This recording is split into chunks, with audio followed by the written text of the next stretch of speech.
First of all, welcome and thanks for being with us tonight.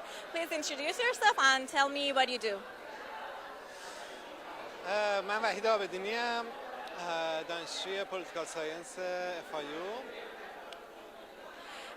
خب نظرتون راجع به ایرانیان امریکن فاندیشن چی هست؟ چه انتظاراتی دارین به عنوان یه نسل جوونی که توی فلوریدا، توی ساوت فلوریدا زندگی میکنه؟ واقعیت اینه که من فکر میکنم که ایرانی‌های مقیم آمریکا یکی از مهمترین اقلیت‌های آمریکا از نظر تحصیلات، از نظر سطح فرهنگی، ولی متاسفانه به دلیل اینکه ارتباطات لازم بینشون نیست و انسجام لازم رو ندارن، تأثیری بر محیط پیرامونی ندارن و حتی نمیتونن از حقوق خودشون دفاع کنن. نمونهش هم همین وضعیتی که در مورد لغو ویزا هست. به نظرم این نشون میده که ایرانی‌ها نیازه که انسجام پیدا بکنن و بتونن همدیگر رو پیدا کنن و کار مشترک انجام بدن.